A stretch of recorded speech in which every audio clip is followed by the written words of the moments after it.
तरी मी गुंतलो दातारा येवोनिया संसारा नट घेवोनिया अवगुणी करोनेने संपादनी एकत्र झाले लवण पाणी ते मिळून गेले ऐसा बहुता गुणाचा दाता तो विश्वव्यापिले रे अनंता काय वा पाहतोसी आता आपुल्या सारिखे करी बाप्पा.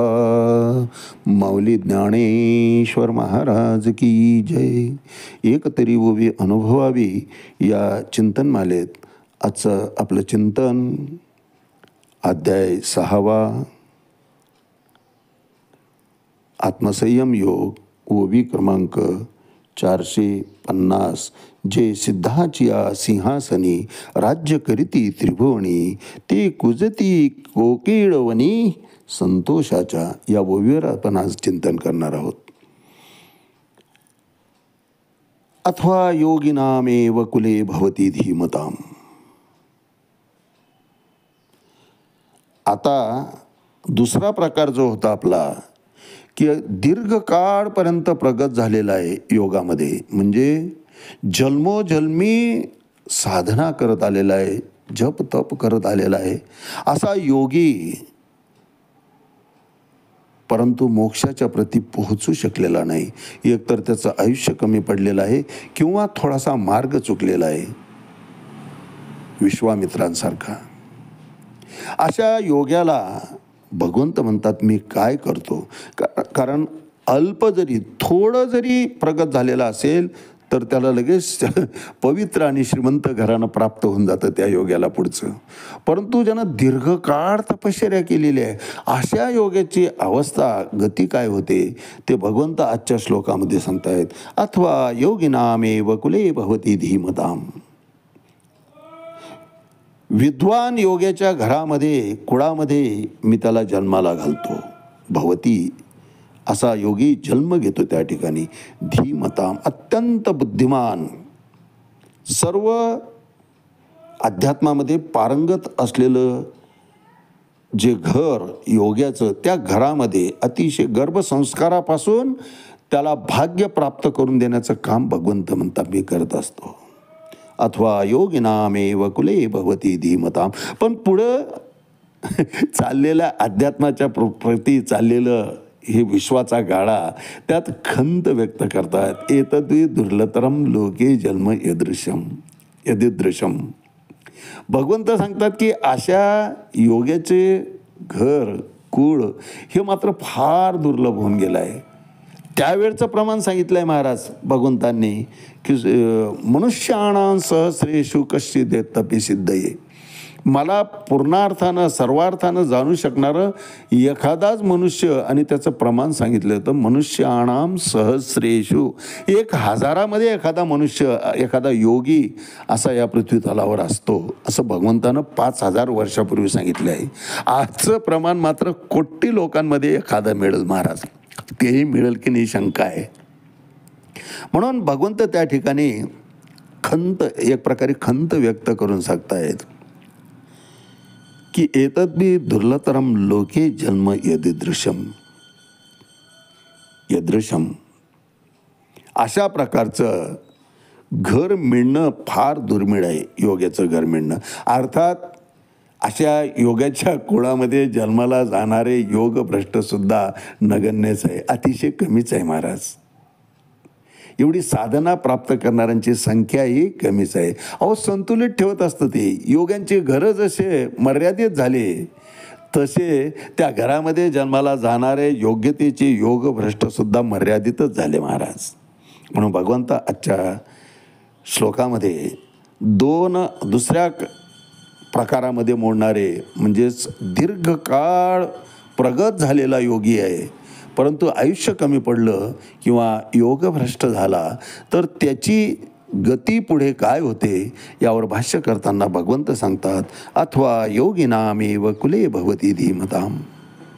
निश्चित त्याला मी योग्याच्या घरामध्ये जन्माला घालतो, परंतु अर्जुना एतद्वि दुर्लभतरम लोके यददृशम.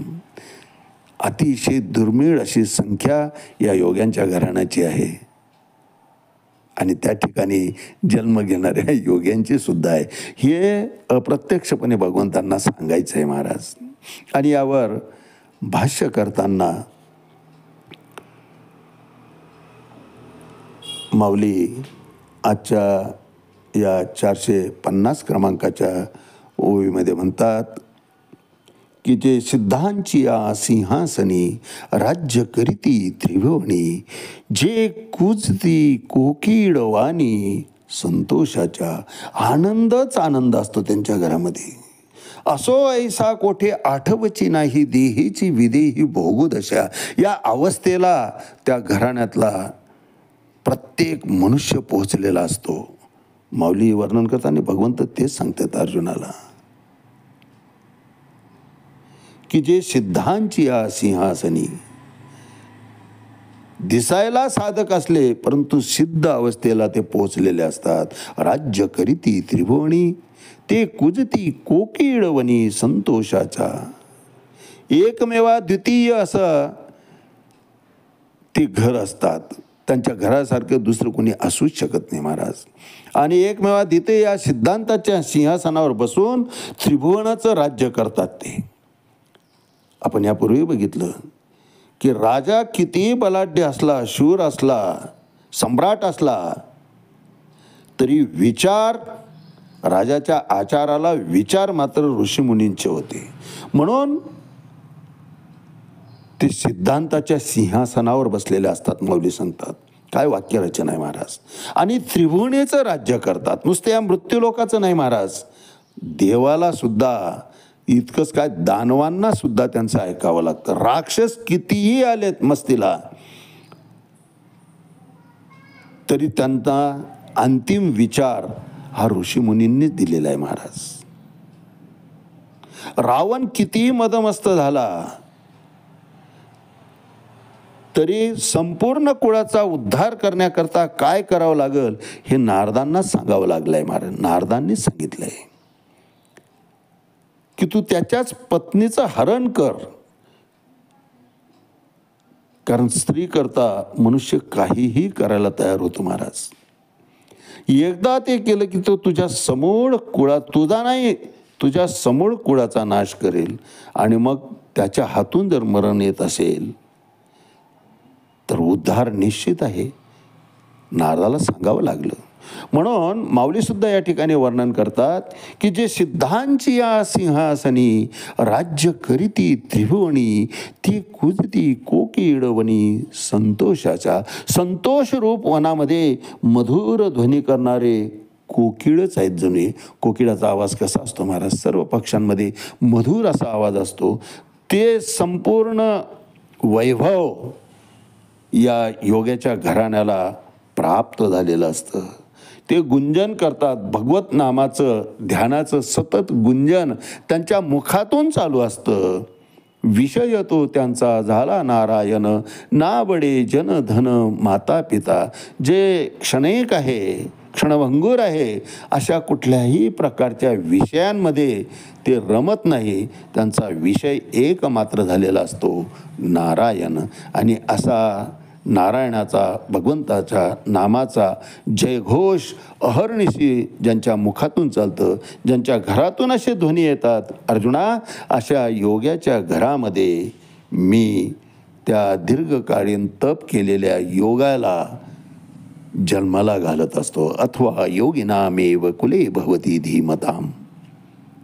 आणि त्यावेळेस आजच्या या ववीचं चिंतन आहे की जे सिद्धांची या सिंहासनी राज्य करीती त्रिभुवनी, ते कुजती कोकिळवनी संतोषाच्या. आज याच ठिकाणी थांबूया.